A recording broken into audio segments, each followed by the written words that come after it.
Sebelum saya menjelaskan tentang SA560 dan SA570 tentang peristiwa kemudian dan kelanjutan usaha, saya akan memperkenalkan terlebih dahulu tentang Fakultas Ekonomika dan Bisnis Universitas Tengku Semarang. Fakultas Ekonomika dan Bisnis Universitas ini memiliki 3 prodi.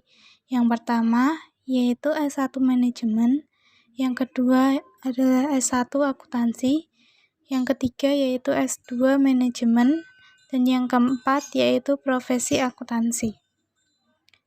Visi Fakultas Ekonomika dan Bisnis yang pertama, mengembangkan organisasi fakultas yang transparan dan akuntabel berbasis teknologi informasi dan komunikasi untuk mendukung good university governance. Yang kedua yaitu menyelenggarakan pendidikan yang berbasis keuangan perbankan berorientasi pada perkembangan dunia usaha dan industri untuk mendukung lulusan yang mempunyai daya saing global, berjiwa kewirausahaan, dan menguasai teknologi informasi dan komunikasi. Yang ketiga, yaitu menciptakan suasana akademik yang ramah dan bersahabat guna menghasilkan lulusan yang berbudi pekerti luhur dan mampu bekerja sama, berjiwa kewirausahaan, rajin dan ulet, inovatif, dan mampu bersaing secara global, regional, dan nasional. Yang keempat, melaksanakan dan meningkatkan penelitian bidang ekonomi, sumber daya manusia, pemasaran, keuangan, dan perbankan yang inovatif dan bernilai ekonomis yang berkelanjutan.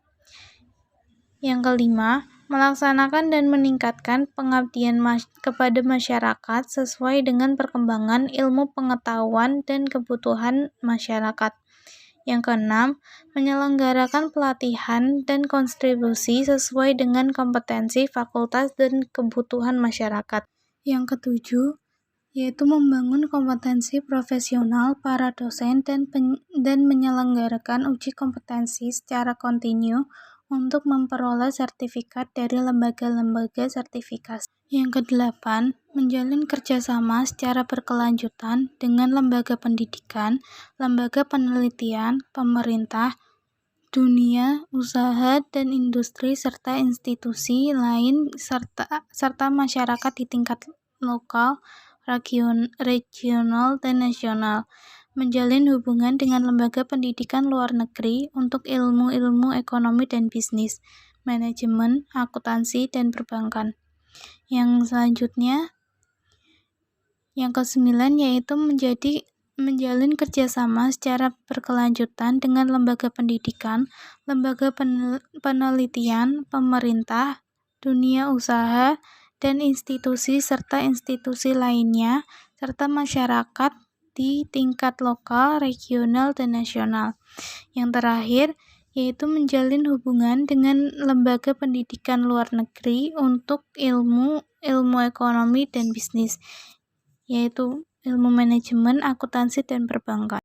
Tujuan Fakultas Ekonomika dan Bisnis Universitas Tengku. Yang pertama, tercapainya penyelenggaraan tata kelola yang baik dan progresional di seluruh lingkungan Fakultas Ekonomika dan Bisnis. Yang kedua, menghasilkan lulusan yang bertakwa kepada Tuhan, cerdas, dan cakap dalam bidang ekonomika dan bisnis berbasis keuangan dan perbankan. Yang ketiga, yaitu menghasilkan desain sistem administrasi yang mampu menyiapkan seluruh program studi memperoleh akreditasi A. Yang keempat, yaitu menghasilkan rancangan pengembangan dosen studi lanjut jenjang strata 3. Unisbank sendiri mendapatkan peringkat 2 PTS se-Kota Semarang versi Kemenristekdisi,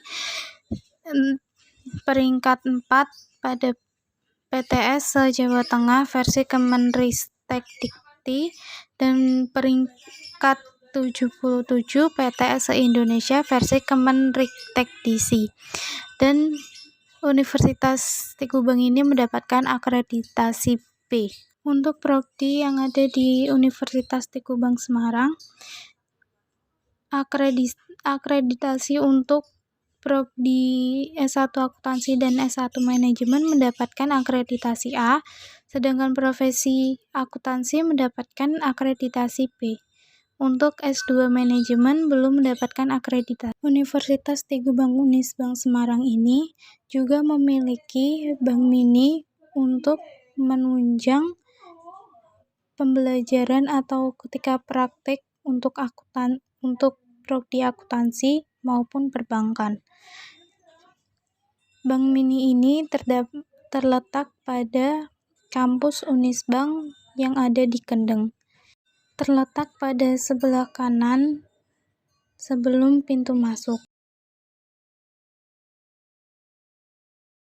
Bank mini kedua yaitu terletak pada sebelah kanan sebelum menuju Selasar, yang bertepat sebelah Fakultas Pariwisata D3 Perhotelan, yang bernama Bank Mini Lab Perbankan Unisbank. Perkenalkan, saya Ataria Insina, NIM 1905520042, Prodi S1 Akuntansi, mata kuliah Pengauditan 2. Kali ini saya akan mempresentasikan tentang SA 560 peristiwa kemudian dan SA 570 kelangsungan usaha dengan dosen Arif Himawan Dwi Nugroho, SE, AK, MM, CA, CPA. Yang akan kita bahas kali ini, yang pertama SA 560 tentang peristiwa kemudian dan juga SA 570 tentang kelangsungan usaha. 560 peristiwa kemudian. Ruang lingkup.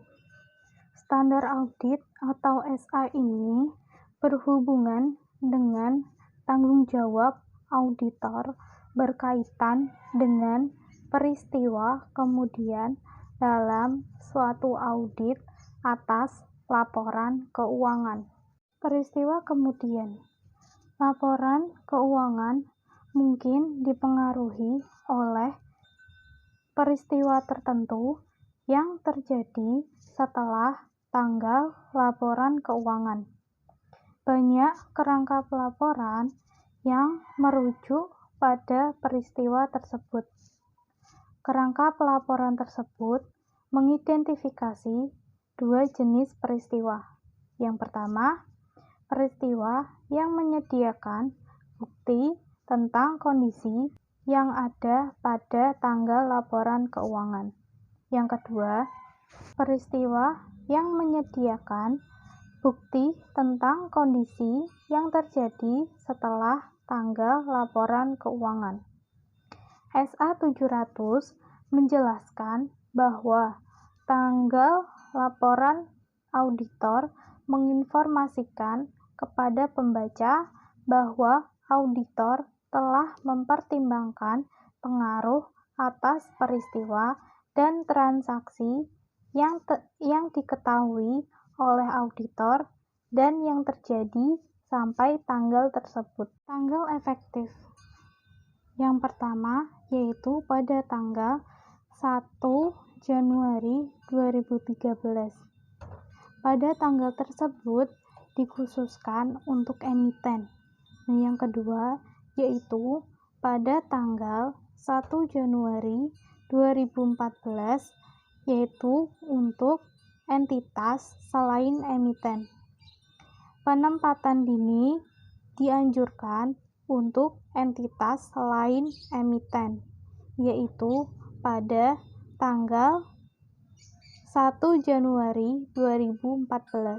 Tujuan yang pertama, memperoleh bukti audit yang cukup dan tepat tentang apakah peristiwa tersebut terjadi antara tanggal laporan keuangan dan tanggal laporan auditor yang mengharuskan penyesuaian atau pengumpulan dalam pengungkapan dalam laporan keuangan. Secara tepat digambarkan dalam laporan keuangan tersebut sesuai kerangka pelaporan keuangan yang berlaku. Yang kedua, merespon secara tepat fakta yang diketahui oleh auditor setelah tanggal laporan auditor, yang mana jika diketahui oleh auditor pada tanggal tersebut, kemungkinan menyebabkan auditor mengubah laporan auditnya. Yang perlu diketahui dalam tujuan tersebut. Yang pertama yaitu tanggal laporan keuangan. Tanggal laporan keuangan adalah tanggal akhir dari periode yang dicakup oleh laporan keuangan.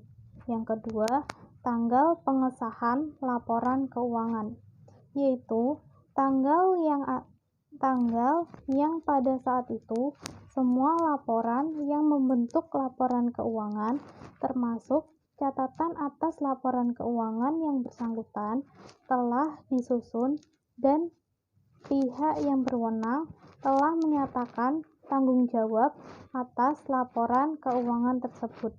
Yang ketiga, tanggal laporan auditor, yaitu tanggal yang dicantumkan oleh auditor dalam laporannya atas laporan keuangan berdasarkan SA 700. Tanggal diterbitkannya laporan keuangan. Yang keempat, tanggal diterbitkannya laporan keuangan, yaitu tanggal tersedianya laporan auditor dan laporan keuangan auditor bagi pihak ketiga. Dan yang terakhir, kelima, yaitu peristiwa kemudian, yaitu peristiwa yang terjadi di antara tanggal laporan keuangan dan tanggal laporan auditor, dan fakta yang diketahui oleh auditor setelah tanggal laporan keuangan tersebut. Ketentuan peristiwa yang terjadi antara tanggal laporan keuangan dan tanggal laporan auditor. Yang pertama, auditor harus melaksanakan prosedur auditor yang dirancang untuk memperoleh bukti audit yang cukup dan tepat bahwa seluruh peristiwa yang terjadi antara tanggal laporan keuangan dengan tanggal laporan auditor yang mengharuskan penyesuaian antara pengungkapan dalam laporan keuangan telah diidentifikasi. Auditor tidak diharapkan untuk melakukan prosedur audit tambahan atas hal-hal yang mana prosedur audit sebelumnya ditetapkan telah menyediakan kesimpulan yang memadai. Yang kedua, auditor harus melakukan prosedur yang disyaratkan sebelumnya, sehingga prosedur tersebut mencakup periode dari tanggal laporan keuangan sampai ke tanggal laporan auditor atau periode terdekat yang dapat dicapai. Auditor harus mempertimbangkan penilaian risiko auditor dalam menetapkan sifat dan luas prosedur audit. Ketentuan tersebut harus mencakup hal-hal berikut ini. Yang pertama, memperoleh suatu pemahaman tentang prosedur yang telah ditetapkan oleh manajemen untuk memastikan bahwa peristiwa kemudian telah teridentifikasi. Yang kedua, meminta ketenangan dari manajemen dan jika relevan, pihak yang bertanggung jawab atas tata kelola tentang peristiwa kemudian yang telah terjadi yang mungkin mempengaruhi laporan keuangan.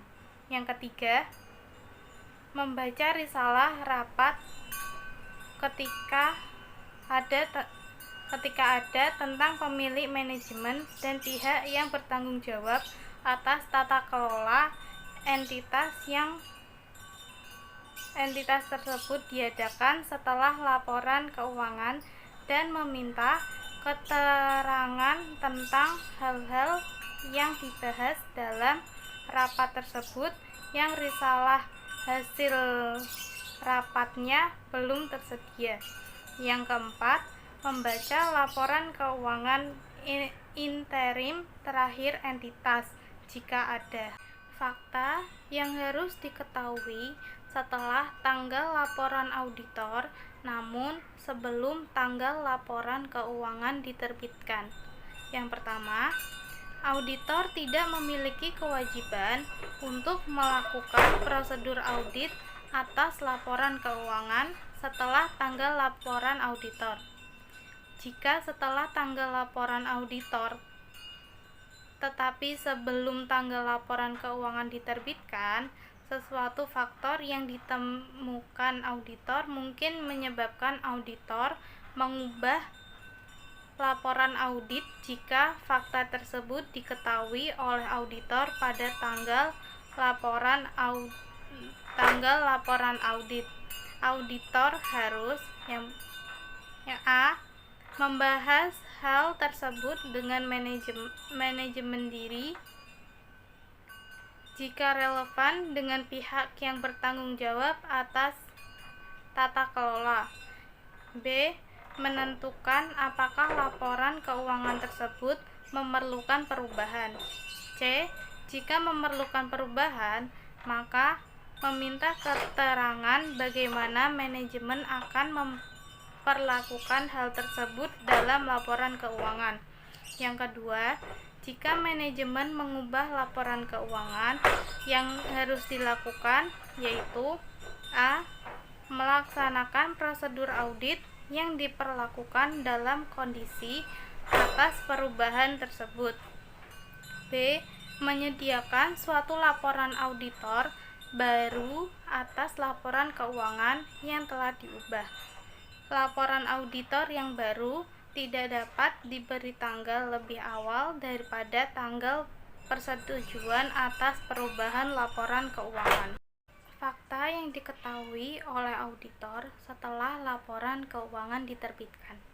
Yang pertama, setelah laporan keuangan diterbitkan, auditor tidak memiliki kewajiban untuk melakukan prosedur audit atas laporan keuangan tersebut. Jika setelah laporan keuangan diterbitkan, suatu fakta diketahui oleh auditor pada tanggal laporan auditor, maka yang harus dilakukan A. membahas hal tersebut dengan manajemen dengan pihak yang bertanggung jawab atas tata kelola. B. menentukan apakah laporan keuangan memerlukan perubahan atau tidak. C.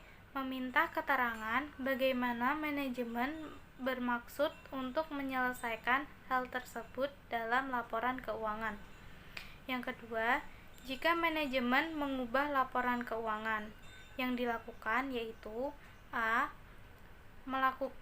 melaksanakan prosedur audit yang diperlukan dalam kondisi atas perubahan tersebut. B. menelaah tahap-tahap yang dilakukan oleh manajemen untuk memastikan setiap pihak yang menerima laporan keuangan yang diterbitkan sebelumnya bersama dengan laporan auditor diberi informasi tentang situasi tersebut.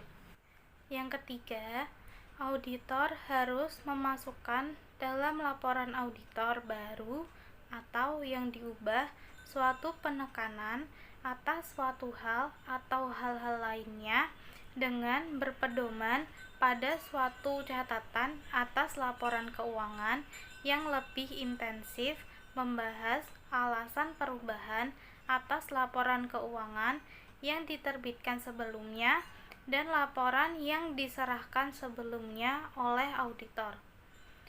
Yang keempat, jika manajemen tidak mengambil langkah-langkah yang diperlukan untuk memastikan bahwa setiap pihak yang menerima laporan keuangan yang diterbitkan sebelumnya sudah diberitahu tentang situasi tersebut dan juga tidak mengubah laporan keuangan dalam kondisi yang auditor yakin bahwa laporan keuangan tersebut perlu diubah. Auditor harus memberitahu manajemen kecuali jika semua pihak yang bertanggung jawab atas tata kelola terlihat dalam pengelola entitas. Pihak yang bertanggung jawab atas tata kelola auditor bahwa auditor akan berusaha untuk mencegah penggunaan meletakkan kepercayaan masa depan terhadap laporan auditor tersebut. SA 570 Kelangsungan Usaha. Ruang lingkup.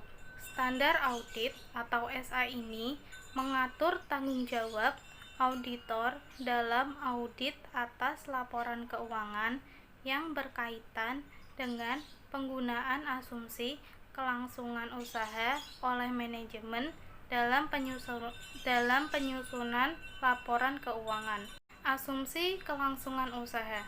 Berdasarkan asumsi kelangsungan usaha, suatu entitas dipandang bertahan dalam bisnis untuk masa depan yang dapat diprediksi. Laporan keuangan bertujuan umum disusun atas suatu basis kelangsungan usaha, kecuali manajemen bermaksud untuk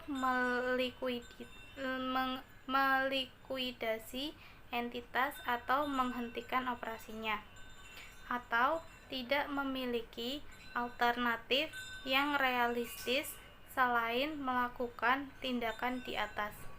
Laporan keuangan bertujuan khusus yang dapat atau belum disusun sesuai dengan suatu kerangka pelaporan keuangan yang relevan dengan basis kelangsungan usaha. Ketika penggunaan asumsi kelangsungan usaha tidak tepat, aset dan liabilitas dicatat atas dasar entitas akan mampu untuk merealisasikan asetnya dan melunasi liabilitasnya dalam kegiatan normal bisnisnya. Tanggung jawab penilaian atas kemampuan entitas untuk mempertahankan kelangsungan usaha. Yang pertama, beberapa kerangka pelaporan keuangan mengandung suatu ketentuan eksplisit bagi manajemen untuk membuat suatu penilaian spesifik atas kemampuan entitas untuk mempertahankan kelangsungan usahanya, serta standar tentang hal-hal yang dipertimbangkan dan pengungkapan yang akan dibuat dalam hubungannya dengan kelangsungan usaha.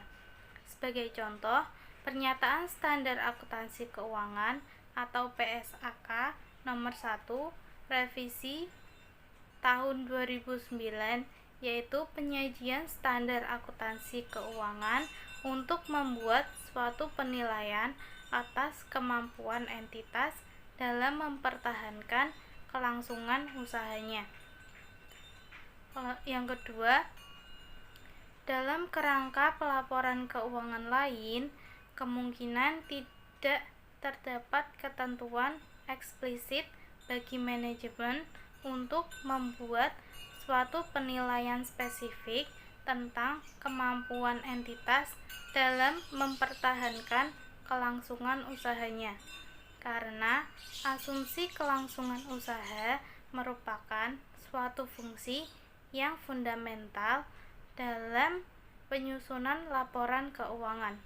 Penyusunan laporan keuangan mengharuskan manajemen untuk menilai kemampuan entitas dalam mempertahankan kelangsungan usahanya. Bahkan ketika kerangka pelaporan keuangan tidak mencakup suatu ketentuan eksplisit untuk melakukan hal tersebut. Yang ketiga, penilaian manajemen atas kemampuan entitas untuk mempertahankan kelangsungan usahanya melibatkan suatu pertimbangan pada suatu waktu tertentu tentang hasil peristiwa atau kondisi masa depan yang tidak pasti secara inheren. Faktor-faktornya yaitu A. Tingkat ketidakpastian yang terkait dengan hasil suatu peristiwa atau kondisi meningkat secara signifikan hasil yang terjadi. Kebanyakan kerangka pelaporan keuangan yang mencantumkan secara eksplisit adanya keharusan suatu penilaian oleh manajemen menyebutkan periode kapan manajemen diharuskan untuk mempertimbangkan seluruh informasi yang tersedia. B. Ukuran dan kompleksitas entitas, sifat dan kondisi bisnisnya, serta tingkat keterpengaruhannya oleh faktor eksternal mempengaruhi pertimbangan tentang hasil peristiwa atau kondisi. C. Setiap pertimbangan tentang masa depan didasarkan atas informasi yang tersedia ketika pertimbangan dilakukan. Peristiwa setelah tanggal pelaporan dapat menghasilkan keluaran yang tidak konsisten dengan pertimbangan yang wajar ketika pertimbangan tersebut dilakukan. Tanggung jawab auditor. Tanggung jawab auditor adalah untuk memperoleh bukti audit yang cukup dan tepat tentang ketepatan penggunaan asumsi kelangsungan usaha untuk manajemen dalam penyusutan dan penyajian laporan keuangan, dan untuk menyimpulkan apakah terdapat suatu ketidakpastian material tentang kemampuan entitas untuk mempertahankan kelangsungan usahanya. Tanggung jawab ini ada ketika kerangka pelaporan keuangan tidak menyantumkan secara eksplisit adanya keharusan bagi manajemen untuk membuat suatu penilaian spesifik atas kemampuan entitas dalam mempertahankan kelangsungan usahanya.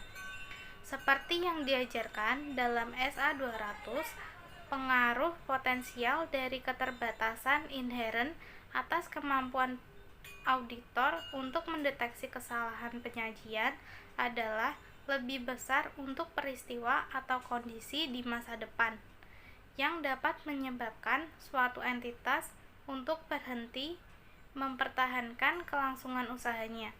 Auditor tidak dapat memprediksi peristiwa atau kondisi di masa depan. Tanggal efektif. Tanggal efektif ini dibagi menjadi dua. Yang pertama, tanggal efektif pada tanggal 1 Januari 2013 yaitu untuk emiten, dan yang kedua tanggal 1 Januari 2014 untuk entitas selain emiten. Penerapan dini dianjurkan untuk entitas selain emiten, yaitu pada tanggal 1 Januari 2014. Tujuan auditor yang pertama, memperoleh bukti yang cukup dan tepat tentang ketepatan penggunaan asumsi kelangsungan usaha oleh manajemen dalam penyusunan laporan keuangan. Yang kedua, menyimpulkan berdasarkan bukti audit yang diperoleh apakah suatu ketidakpastian material yang terkait dengan peristiwa atau kondisi yang dapat menyebabkan keraguan signifikan atas kemampuan entitas untuk mempertahankan kelangsungan usaha. Yang ketiga, untuk menentukan dampak terhadap laporan audit tersebut. Prosedur penilaian risiko dan aktivitas terkait. Ketika melakukan prosedur penelitian risiko seperti yang diharuskan oleh SA 315, auditor harus mempertimbangkan apakah terdapat peristiwa atau kondisi yang dapat menyebabkan keraguan signifikan atas kemampuan entitas untuk mempertahankan kelangsungan usahanya. A. Jika penilaian tersebut telah dilakukan, maka auditor harus mendiskusikan penilaian tersebut dengan manajemen dan menentukan apakah manajemen telah mengidentifikasi peristiwa yang baik secara individual maupun kolektif, dapat menyebabkan keraguan atas kemampuan entitas dalam mempertahankan kelangsungan usahanya. Rencana manajemen untuk menghadapinya. B. Jika penilaian belum dilakukan, maka audit harus mendiskusikan dengan manajemen basis penggunaan asumsi kelangsungan usaha yang dimaksud dan meminta keterangan kepada manajemen. Contoh-contoh peristiwa atau kondisi yang baik secara individual maupun kolektif dapat menyebabkan keraguan signifikan tentang asumsi kelangsungan usaha. Yang pertama yaitu keuangan. A. Posisi liabilitas bersih atau liabilitas lancar bersih. B. Indikasi penarikan dukungan keuangan oleh kreditor. C. Arus kas operasi yang negatif yang diidentifikasikan oleh laporan keuangan historis atau prospektif. D. Rasio keuangan utama yang buruk. E. Kerugian yang substansial atau penurunan signifikan dalam nilai aset yang digunakan untuk menghasilkan arus kas. F. Dividen yang sudah lama terutang atau yang tidak berkelanjutan. G. Ketidakmampuan untuk melunasi kreditur pada tanggal jatuh tempo. H.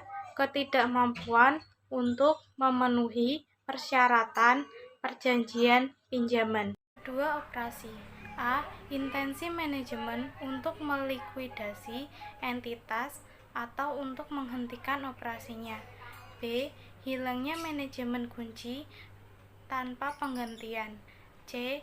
Hilangnya suatu pasar utama, pelanggan utama, lisensi, atau pemasok utama. D. Kesulitan tenaga kerja. E. Kekurangan penyediaan barang atau bahan. F. Munculnya kompetitor yang sangat berhasil. Yang ketiga, lain-lain. A. Ketidakpatuhan terhadap ketentuan permodalan atau ketentuan statutori lainnya. B. Perkara hukum yang dihadapi entitas jika berhasil dapat mengakibatkan tuntutan kepada entitas yang kemungkinan kecil dapat dipenuhi oleh entitas. C. Perubahan dalam peraturan perundang-undangan atau kebijakan pemerintah yang diperkirakan akan memberikan dampak buruk bagi entitas. D. Kerusakan aset yang diakibatkan oleh bencana alam yang tidak dapat diasuransikan atau kurang diasuransikan. Pengevaluasian atas penilaian manajemen.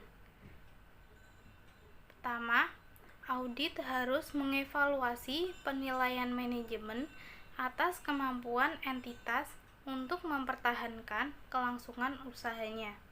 Kedua, dalam pengevaluasian penilaian manajemen atas kemampuan entitas untuk mempertahankan kelangsungan usahanya, auditor harus mencakup periode yang sama seperti yang dilakukan oleh manajemen untuk membuat penilaian seperti yang diisyaratkan oleh kerangka pelaporan keuangan yang berlaku atau oleh peraturan perundang-undangan jika periode yang dicakup merupakan suatu periode yang lebih lama.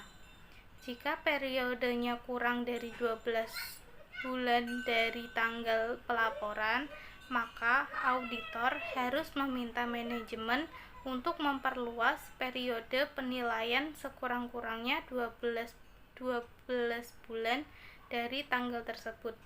Yang ketiga, auditor harus mempertimbangkan penilaian manajemen mencakup seluruh informasi relevan yang diketahui auditor berdasar hasil audit yang telah dilakukan sebelumnya. Pengevaluasian setelah manajemen.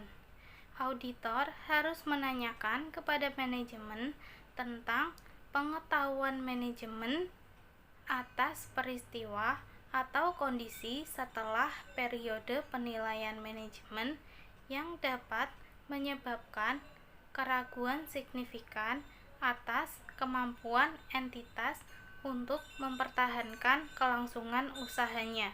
Prosedur audit tambahan ketika peristiwa teridentifikasi. Auditor harus memperoleh bukti audit yang cukup dan tepat untuk menetapkan apakah terdapat ketidakpastian material melalui pelaksanaan prosedur audit tambahan, termasuk pertimbangan atas faktor-faktor yang memitigasi.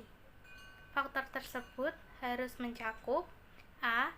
Jika manajemen belum melakukan penilaian atas kemampuan entitas untuk mempertimbangkan kelangsungan usahanya, auditor meminta manajemen untuk melakukan penilaian tersebut. B. Mengevaluasi rencana manajemen atas tindakan di masa depan yang berkaitan dengan penilaian kelangsungan usaha entitas. Apakah hasilnya memperbaiki situasi dan layak dilakukan sesuai kondisinya. C. Jika entitas membuat suatu perkiraan arus kas dan analisis perkiraan tersebut merupakan faktor yang signifikan dalam mempertimbangkan hasil masa depan peristiwa, yang dilakukan auditor adalah yang pertama, mengevaluasi kendala data yang melandasi penyusunan perkiraan tersebut. Yang kedua, menentukan apakah terdapat dukungan yang cukup untuk asumsi yang melandasi perkiraan tersebut. D. Mempertimbangkan fakta atau informasi tambahan yang tersedia sejak tanggal dilakukan penilaian oleh manajemen. Yang E. Meminta representasi tertulis dari manajemen dan pihak yang bertanggung jawab atas tata kelola tentang rencana tindakan di masa depan dan kelayakan rencana tersebut. Kesimpulan audit dan pelaporan. Berdasarkan bukti audit yang diperoleh, auditor dapat menyimpulkan apakah menurut pertimbangan auditor terdapat suatu ketidakpastian material yang terkait dengan peristiwa atau kondisi yang baik secara individual maupun kolektif, yang dapat menyebabkan keraguan signifikan atas kemampuan entitas dalam mempertahankan kelangsungan usahanya. Suatu ketidakpastian material terjadi ketika signifikasi dampak potensial dan kemampuan terjadi adalah sedemikian rupa yang menurut pertimbangan auditor. A. Dalam hal kerangka penyajian laporan keuangan wajar, penyajian yang wajar atas laporan keuangan. B. Dalam hal kerangka keputusan, laporan keuangan tidak menyesatkan. Penggunaan asumsi kelangsungan usaha sudah tepat, tetapi terdapat suatu ketidakpastian material. Yang harus dilakukan yaitu A. Menjelaskan secara memadai peristiwa atau kondisi utama yang dapat menyebabkan keraguan signifikan atas kemampuan entitas untuk mempertahankan kelangsungan usahanya dan rencana manajemen untuk menghadapi peristiwa tersebut. B. Pengungkapan secara jelas bahwa terdapat ketidakpastian material yang terkait dengan peristiwa atau kondisi yang dapat menyebabkan keraguan signifikan atas kemampuan entitas untuk mempertahankan kelangsungan usaha. Oleh karena itu, entitas kemungkinan tidak mampu merealisasikan asetnya dan melunasi liabilitas dalam kegiatan bisnis normal. Jika pengungkapan memadai dicantumkan dalam laporan keuangan, maka auditor harus menyatakan opini tanpa modifikasi dan mencantumkan suatu paragraf. Penekanan tersebut dilakukan untuk a. menekankan ketidakpastian material yang berkaitan dengan peristiwa yang dapat menyebabkan keraguan signifikan atas kemampuan entitas untuk mempertahankan kelangsungan usahanya. B. Mengarahkan perhatian pada catatan atas laporan keuangan yang mengungkapkan hal-hal yang dirujuk dalam paragraf. Jika pengungkapan memadai tidak dicantumkan dalam laporan keuangan, maka auditor harus menyatakan opini wajar dengan pengecualian atau opini tidak wajar sesuai kondisi berdasarkan SA 700. Penggunaan asumsi kelangsungan usaha yang tidak tepat. Jika laporan keuangan telah disusun berdasarkan suatu basis kelangsungan usaha, tetapi menurut pertimbangan auditor, penggunaan asumsi kelangsungan usaha dalam laporan keuangan oleh manajemen adalah tidak tepat, maka auditor harus menyatakan opini tidak wajarnya. Selanjutnya, keengganan manajemen untuk membuat atau memperluas penilaiannya. Jika manajemen tidak membuat penilaian untuk melakukan hal itu oleh auditor, maka auditor harus mempertimbangkan implikasi terhadap laporan keuangan. Selanjutnya, komunikasi dengan pihak yang bertanggung jawab atas tata kelola. A. Apakah peristiwa atau kondisi merupakan suatu ketidakpastian? B. Apakah penggunaan asumsi kelangsungan usaha sudah tepat dalam penyusunan dan penyajian laporan keuangan? Yang C.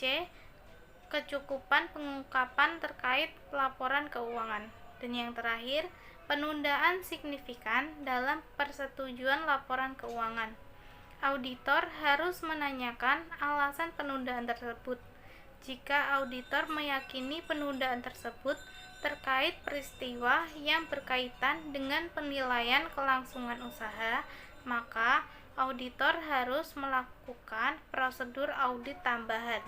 Sekian presentasi dari saya mengenai SA 560 peristiwa kemudian dan SA 570 kelangsungan usaha.